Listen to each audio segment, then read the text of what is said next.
There were only two things about my dad that were small: his body and his bank balance.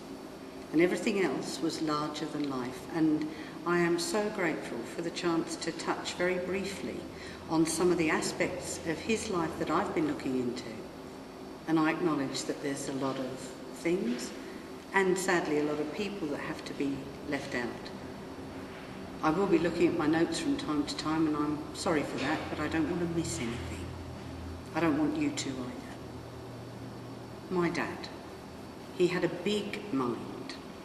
Born in London in 1920, without opportunity for extensive education, his was the elementary school education of the 1920s, which was designed to move children into the workplace by the age of 14. Looked at by today's standards, children were turned out with a high standard of numeracy and literacy, and Dad maintained much of the information and the thought patterns that he'd been taught. In later years, he was a great reader, well-informed and happy to discuss. He also had a phenomenal memory for his own experience, and particularly for the words and music of songs, of hymns, and of course, the jokes.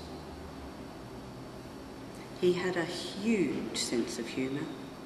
How many of you have been on the receiving end of one of Bertie's jokes? We have many memories of not just laughing with and at Dad, but of literally crying with laughter. And Olive's mum used to beg her to take him away because she couldn't bear the pain of laughing at him anymore. Bertie was always an entertainer. He had an enormous heart. He loved God from the time that he and Olive made their decisions as teenagers at Fulham Baptist Church. He never wavered in his faith and in the absolute certainty of his salvation, and his whole life was lived out in that certainty. He loved Olive from the time he was 16, and some of you have told me that they were the best model of a married couple that you know. And for Linda and me, that was normal. He loved his family, and there are loads of us connected somewhere to the Leonards and the Catesmarks, spread all over the world, and of course right here today. And you are here because you loved him, and because you know he loved you right back. In the immediate family, he loved us, his daughters. He loved our husbands and our families. He loved his grandchildren and his great-grandchildren, and he was never at a loss for names, birthdays, or the latest news that he had of them. And I am so glad to be able to pay tribute here to my family. I'm grateful to God for the way that he arranged for each one of us in turn to take up the lead position in caring and organising the many matters that became necessary. My son Douglas, my sister Linda, then me, then my niece Tracy, then those three together, for the way during Dad's last few weeks, each and all of us were able to arrange, to challenge, to do whatever needed doing to make Dad comfortable, to get things moving, and to keep him company. And I know that many of you, as well as the wider family and a host of other close friends, spent yourselves with no other thought than caring for Bertie. He loved his church. He was so chuffed to be the oldest man in the church. He was faithful in prayer and in study, in giving, in attendance and in support.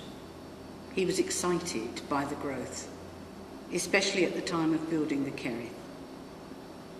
He loved the people, the friendships and the meetings. He loved the opportunity that he had for so long of greeting people at the door. He loved more to life and the loving kindness that he found there. He loved the award that he got back in June for being the longest serving dad in the church. Thank you for all that you did to care for him, especially in the last 10 years since Mum died. He loved his girls. He had 2 sets, one here in Australia and one in England. Please don't misunderstand me. As far as I can see, particularly from the time that Mum died, Bertie moved in an extensive circle of adopted daughters, wonderful women, with the basis of the relationship being love, laughter and lunch. And I'm sorry, I can't name you all because we would be here all day.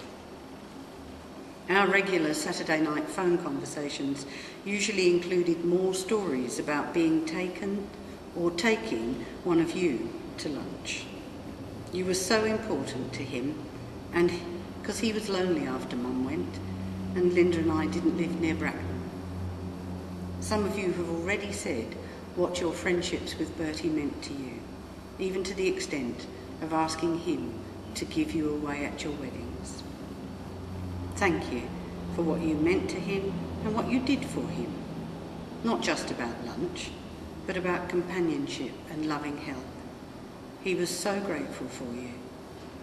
Thank you especially Sylvia, Annie, Rosie, Carole.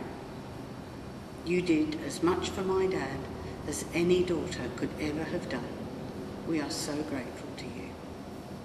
We, as well as Dad, would have found the challenges of his last illness much tougher without you. He also loved his dogs. Never without a dog from his childhood until his beloved Midge died. That loss contributed a great deal to his last illness. A sure way to Bertie's heart was to admire Midge.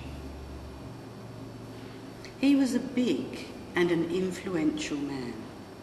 As far as I can find out and remember, Bert and Olive lived in only 5 houses in their entire married life, from London to Bracknell, 30 miles. A fairly narrow compass, but what an influence. He then moved to live on his own at Linwood, and I'm so grateful that he had that short time there.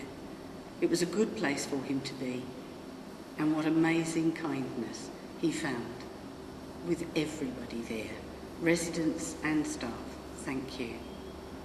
So, Bert Leonard, young Bert, Lieutenant Leonard of the Boys Brigade, Flight Sergeant Len Leonard of the RAF, Wing Warrant Officer Leonard of the ATC, Mr. Leonard, to a few, Uncle Bert, Grandad Bert, Daddy, and in later years, Bertie, to almost anyone. Friends, family, anyone who made his acquaintance because just meeting him meant that you were welcomed as a friend. And so it's time to concentrate and to celebrate on this end of this part of Bertie's life. A life lived to the full. Not always easy. There were lots of hard bits, but lived in enthusiasm and in optimism, in enjoyment whenever and wherever you could find it, and always, always in love and in laughter. And what courage, especially during his last illness. The world is dimmer now.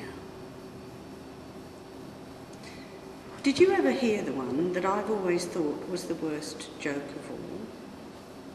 The one that began, "So I said to this bloke, 'What do you do for a living?'" I won't tell it. In fact, in later years, the joke changed and became that he would start it and one of us would try to shut him up. But let's use it, because it would have given Bertie such a laugh. And I did tell him I was going to do this. So I said to Bertie, "What do you do for a living?" And he said, "I just live.